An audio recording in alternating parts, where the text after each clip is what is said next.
तो एक्सरसाइज 1.5 पहला question, classify the following number as rational, और इनमें से कौन सा नंबर रेशनल है और इरेशनल है। तो जैसे कि मैं आपको बताऊं, देखो 2 माइनस रूट फाइव एक इरेशनल नंबर है, और रेशनल में से इरेशनल घटाएंगे तो हमेशा इरेशनल ही आएगा। सेकंड वाला देखते हैं, है ना, 3 प्लस रूट 23 माइनस की रूट 23, इसको सॉल्व करेंगे तो ब्रैकेट हटाएंगे तो यहाँ तो कुछ फर्क नहीं पड़ेगा,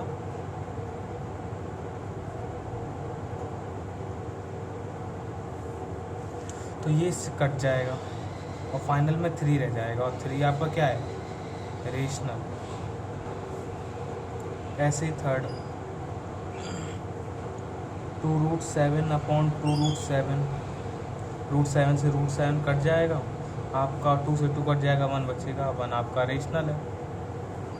1/√2, और इसमें सिर्फ √2 है, इसमें क्या है, √2, तो ये आपका इरेशनल है, ये सॉल्व नहीं हो सकता। जहाँ रूट के अंदर वैल्यू रह जाए और वो कोई परफेक्ट स्क्वायर ना हो, है ना, तो वो इरेशनल हो जाएगा। फोर्थ, और फिफ्थ में 2 पाई लिखा हुआ है, तो ध्यान रखना पाई की वैल्यू जरूर 22/7 होती है, हम यूज़ करते हैं क्वेश्चनों में, पर पाई एक इरेशनल नंबर है, तो इरेशनल नंबर के साथ किसी नंबर का मल्टीप्लाई करेंगे तो रहेगा इरेशनल ही। तो पहला क्वेश्चन खत्म हुआ, सेकंड क्वेश्चन पे आते हैं। सेकंड क्वेश्चन में simplify each of the following. Simplify से मतलब है मल्टीप्लाई करना है। जैसे मैं 3√3 प्लस 2√2 लिखा हुआ है, सॉरी इस तरीके से लिखा, प्लस है मल्टीप्लाई, दोनों में मल्टीप्लाई इस तरीके से, है ना, मतलब ये मल्टीप्लाई हैं एक दूसरे के साथ। तो हमें पता है कैसे करते हैं, 3 का मल्टीप्लाई दोनों में करो, पहले 3 का 2 में, फिर 3 का √2 में, ये हो गए। अब √3 का दोनों में, 2√3 इसका इसमें, फिर इसका इसमें करेंगे तो दोनों रूट के अंदर ही आ जाएंगे। आप पहले तो ऐसे लिख सकते हैं, बाद में उसे सॉल्व कर लेंगे। तो 3 2 जा 6, इसका सॉल्व करेंगे तो 3√2 आएगा, ये तो 2√3 ही रहेगा, और ये हो जाएगा √6। अब ये इनमें से कोई भी चीज़ जुड़ने वाली नहीं है ना। तो इसी तरीके से मल्टीप्लाई करना है और सॉल्व करना है। मैं एक चौथा और करके दिखा दे रहा हूँ आपको। चौथा तो सरल है, इसमें आइडेंटिटी लग जाएगी आपकी a-b और a+b की, आपने याद हो तो, और नहीं याद है तो याद कर लो, आइडेंटिटी बहुत काम आने वाली है। a-b a+b और a+b जो कि होती है a² माइनस b², तो आपका √5 का स्क्वायर माइनस √2 का स्क्वायर, स्क्वायर से रूट कट जाता है, तो यहाँ रह जाएगा 5, यहाँ रह जाएगा 2, और ये आ गया आपका 3, है ना। तो ये यूजिंग आइडेंटिटी, तो इस तरीके से आप कर पाओगे। अब यहाँ पर बोला गया है क्वेश्चन नंबर 3, देखिए, recall pi is defined as ratio of circumference of a circle to its diameter that seem to contradict the fact pi is irrational. How will you resolve the contradiction? मतलब पाई बराबर, आपको पता है कि पाई बराबर circumference upon diameter होता है, बिल्कुल जैसे कि इन्होंने कहा कि पाई बराबर c/d। पहले तो कॉन्ट्रेडिक्शन समझिए, इसका मतलब क्या होता है। कॉन्ट्रेडिक्शन का मतलब होता है खंडित करना, किसी रूल को खंडित करना।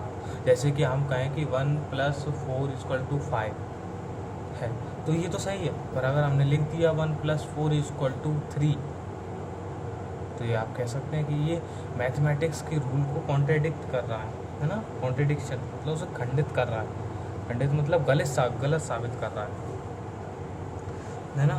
तो यहाँ पर ये बोला है पाई बराबर c/d दिया है इन्होंने, तो दिस सीम टू कॉन्ट्रेडिक्ट, तो ये ऐसा नहीं लग रहा आपको कि ये पाई जो है वो इरेशनल के रूल को कॉन्ट्रेडिक्ट कर रहा है। How will you resolve this contradicts, है ना। तो आप यहाँ पर बता सकते हो कि कि पाई की जो वैल्यू है यहाँ C/D, तो किसी भी सरकमफ्रेंस को हम पाई की सहायता से ही निकालते हैं। पहला तो ये है ना, C फॉर सरकमफ्रेंस है ना, C फॉर सरकमफ्रेंस। और पाई यहाँ पर इरेशनल है, तो C/D भी जो है वो भी एक इरेशनल वैल्यू ही रहने वाली है, ये कोई फिक्स वैल्यू नहीं है। और पाई की वैल्यू हम अप्रॉक्सीमेटली यूज़ करते हैं अपने सवाल में। तो हम कहेंगे pi is equal to 22/7 approx used in general our question. हम अपने क्वेश्चनों में इसे जनरल रूप से यूज़ करते हैं। Approx used in general our question, approx use करते हैं, मतलब कुल मिला के हम इसके ओरिजिनल वैल्यू यूज़ ही नहीं करते। तो C और D का जो रिलेशन है वो 22/7 कह सकते हो आप। जैसे सरकमफ्रेंस आपकी 22 है और डायमीटर 7 रही होगी, तो सरकमफ्रेंस 22 आ जाएगी। तो बिल्कुल उसी तरीके से ये हो जाएगा। तो पाई ऐसे तो इरेशनल है, पर जब हम यूज़ करते हैं तो हम उसे अप्रॉक्स वैल्यू की जगह ही यूज़ करते हैं, कभी मेन वैल्यू यूज़ नहीं करते, है ना। 4 represent root 9.3 on the number line. तो इसका रिप्रेजेंटेशन मैं आपको एग्जाम्पल नंबर बता दे रहा हूँ, उसकी तरह बिल्कुल कर देना आपको। मैं आपको एग्जाम्पल बता दे रहा हूँ।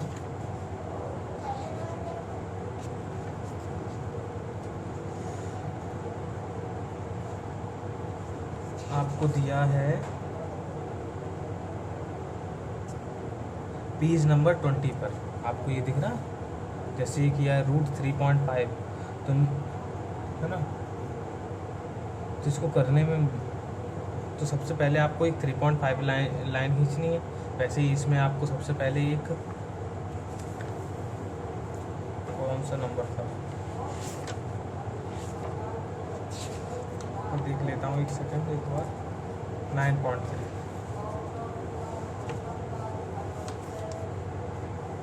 ये है ना। तो बिल्कुल इसकी तरीके से आपको एक 9.3 की लाइन खींच लेनी है, उसको नाम देना है A और B। उसके बाद इस B से आपको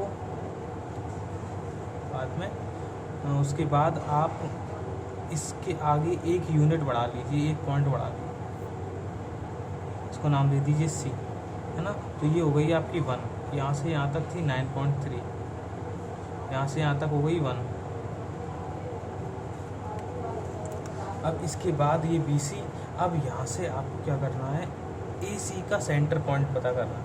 तो आप AC को काउंट कर लीजिए, आप ऐसे लिख सकते हैं, है ना। 9.3 + 1 हो गया आपका 10.3। तो 10.3 का आधा क्या होता है, 5.15। अगर हम 10.3 में 2 का डिवाइड करेंगे तो 5.15, तो वो एग्जैक्ट बीच में आएगी, कहीं यहाँ पे आएगी बीच में। और बीच में रख के आपको एक चांदी के आकार का इस तरीके से, जैसे इसमें बनाया यहाँ पे प्रकार रख के आप बिल्कुल बनाएंगे तो बिल्कुल ऐसा ही बन जाएगा ये। और उसके बाद आपको यहाँ से एक लाइन खींचनी है, कुछ नहीं करना, यहाँ से एक लाइन खींचनी है और जहाँ पर ये इसको काट दे। अब यहाँ बन नहीं पाया, एक्चुअली मैंने थोड़ा ज़्यादा ऊपर बना दिया इसमें।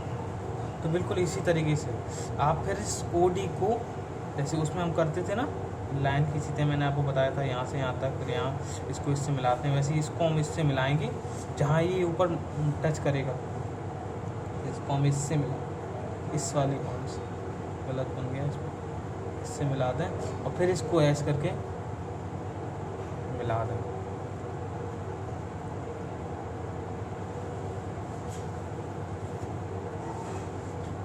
तो बस यही आपका बन जाएगा।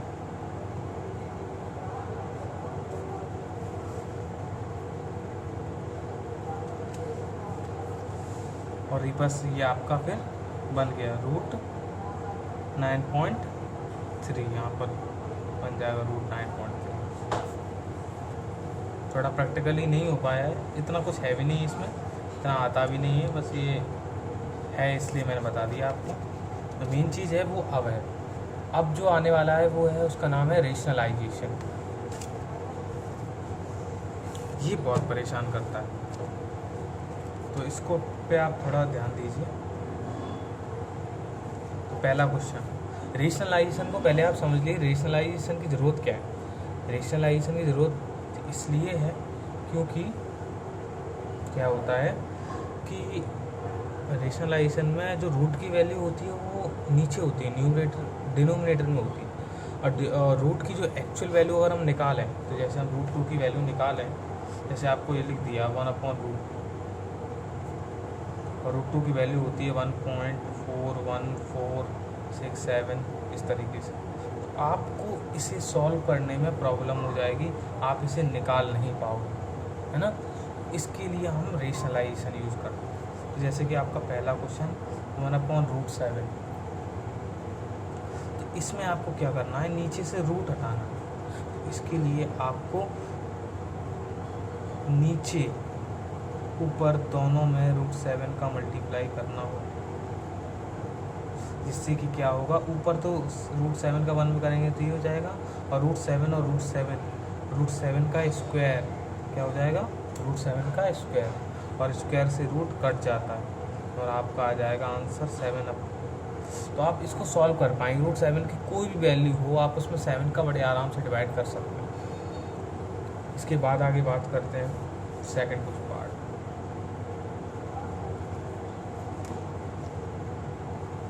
1/√7√6 ये दिया हो। अब ये डबल हो गया, अब यहाँ डबल है तो ऐसा नहीं है कि आप इस डबल का ही सेम मल्टीप्लाई करते हो, तो ऐसा नहीं कर सकते।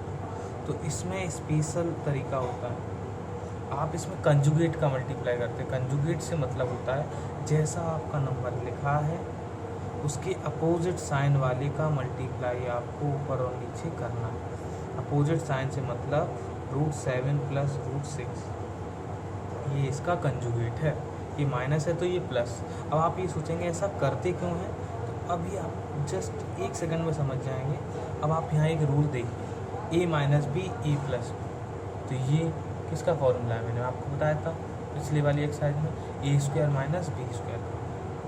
तो ऊपर तो रह गया √7, 1 का इसमें करोगे कोई फ़र्क पड़ेगा नहीं, तो √6। जब आप इसमें करोगे तो √7 का स्क्वायर a² - √6 का स्क्वायर b², तो a - b a + b, तो a² - b², तो √7 + √6 नीचे आ गया 7 - 6, स्क्वायर से रूट कट जाएगा, स्क्वायर से रूट कट जाएगा तो 7 और 6 रह गया, तो आपका यहाँ 1 रह जाएगा 7 में से, तो केवल आपका ये बचा √7 √6, तो ये आपका आंसर हो गया। इसके बाद थर्ड वाला आप कर पाएंगे, फोर्थ वाला मैं आपको बता दे रहा हूँ। जैसे कि फोर्थ वाला इतने में ही बता दूँगा, 1/√7 - 2। तो आपको मैंने बताया इसमें हम किसका मल्टीप्लाई करते हैं, इसके अपोजिट साइन वाले।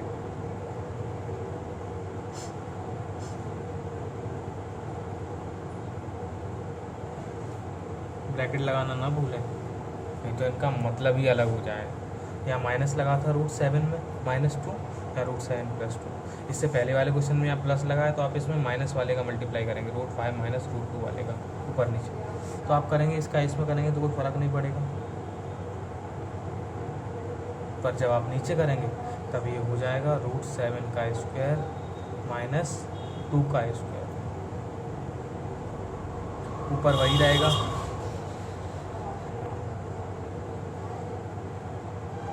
√7 + 2, और नीचे √7 का स्क्वायर, स्क्वायर से रूट कट जाएगा, 7 बचेगा, -4 यानी कि 3 आ गया, यानी कि √7 + 2/3, ये आपका आंसर हो गया।